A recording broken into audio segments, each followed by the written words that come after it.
नमस्कार मंडळी. तुम्ही एखाद्या रिसॉर्टमध्ये किंवा एखाद्या वर्किंग साईटवर कंटेनर हाऊस पाहिलेच असतील. कंटेनर हाऊस म्हटलं की तात्पुरते राहण्यासाठी किंवा कमर्शियल गोष्टींसाठी बनवलेलं स्ट्रक्चरच डोळ्यासमोर येतं. पण कायमस्वरूपी राहण्याच्या दृष्टीने बनवलेलं कंटेनर हाऊस तुम्ही कधी पाहिलं आहे का? चला तर मग बघूया आमचंच राहतं घर जे बनलं आहे टीन प्लेट, ग्लास वूल आणि सिमेंट शीटने. हे कंटेनर्स जेव्हा आमच्या प्लॉटवर लोड झाले आणि त्यानंतर आतमध्ये त्याचं फिनिशिंग वर्क चालू होतं, तेव्हा मला तरी व्हिज्युअलाइज होत नव्हतं की हे फायनल झाल्यावर नक्की कसं दिसेल.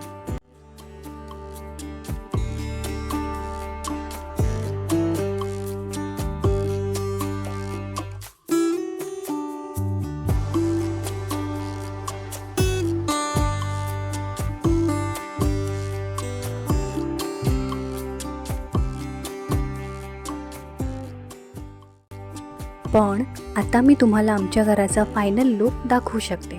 टोटल 500 स्क्वेअर फीटचं हे घर आहे, ज्यात हॉल, किचन आणि 2 बेडरूम असं स्ट्रक्चर आहे.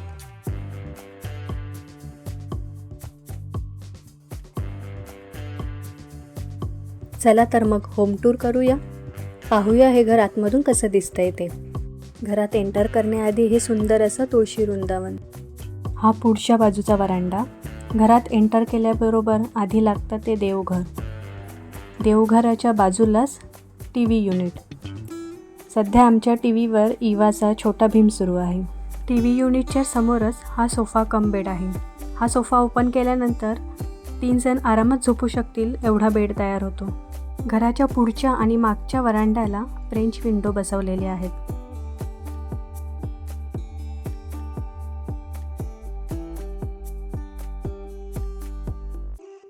सेफ्टीच्या दृष्टीने या विंडोजच्या बाहेरच्या बाजूला कोलॅप्सिबल डोअर बसवलेले आहेत.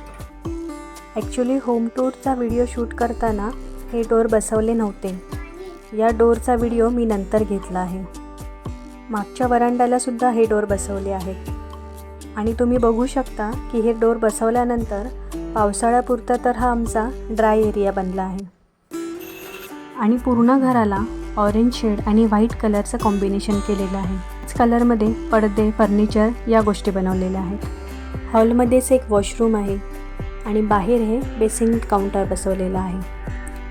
वॉशरूमच्या समोरच एक बेडरूम आहे, ज्यामध्ये आम्ही डबल बेड म्हणजेच बंक बेड बसवलेला आहे. खाली डबल बेड आणि वर सिंगल बेडचा असा हा बंक बेड आहे. बंक बेडच्या समोरच हे PC युनिट आहे.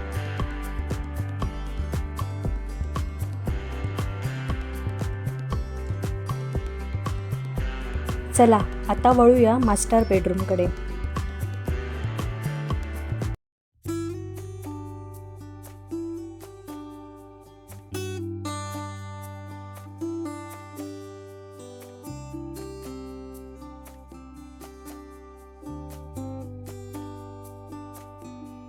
या बेडरूमला सुद्धा फ्रेंच विंडो बसवलेली आहे आणि ही विंडो मागच्या वरांड्याला कनेक्ट केली आहे.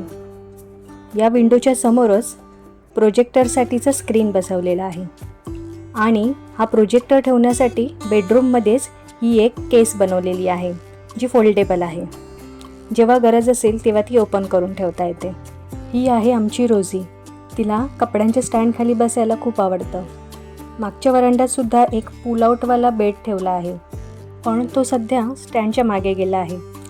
या वरांड्यातच वॉशिंग मशीनसुद्धा ठेवली आहे. आता जाऊया किचनमध्ये. किचनमध्ये डब्यांसाठी ही मांडणी ठेवली आहे. हा आहे किचन काउंटर आणि त्याखाली ट्रॉलीज बसवून घेतल्या आहेत. खरं तर किचन काउंटरची जी नॉर्मल हाईट असते त्यापेक्षा कंटेनर हाऊसमधल्या काउंटरची हाईट जरा जास्त असते. ती हाईट ॲडजस्ट करण्यासाठी कुंदनने या ट्रॉलीजमध्ये एक मॉडिफिकेशन केलं आहे. त्याचा मी शॉर्ट व्हिडिओ उद्या अपलोड करेन, नक्की बघा.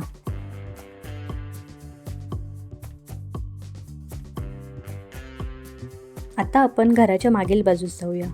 घराच्या मागे फरशा बसवायच्या आहेत म्हणून ही वाळू येऊन पडली आहे.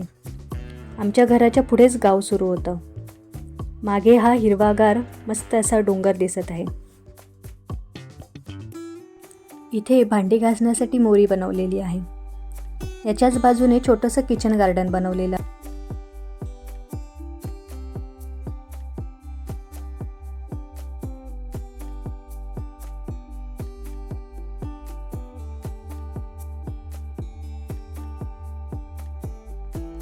दुसऱ्या बाजूला पाण्याचं कनेक्शन आहे.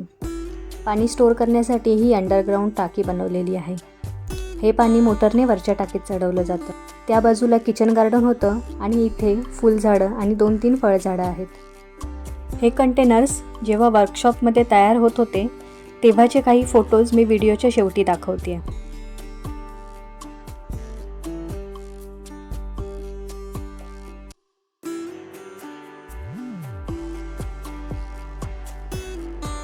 हे कंटेनर्स जेव्हा जागेवर लोड झाले तेव्हा हे 3 पार्ट्समध्ये आले होते. एक पार्ट बेडरूमचा, दुसरा हॉलचा आणि तिसरा मास्टर बेडरूम आणि किचन मिळून असा एक पार्ट होता.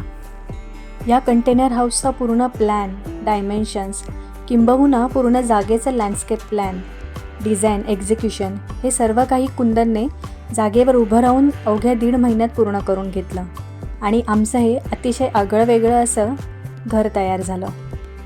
या घराचा टेक्निकल डिटेल्ससह व्हिडिओ कुंदन आमच्या काउंटिंग किलोमीटर्स या चॅनलवर अपलोड करेल. ज्यावेळी हा अपलोड होईल तेव्हा मी त्याची लिंक इथे शेअर करेन. तर माझी ही होम टूर कशी वाटली हे मला नक्की सांगा आणि पुन्हा भेटू एका नव्या व्हिडिओसोबत. Bye bye.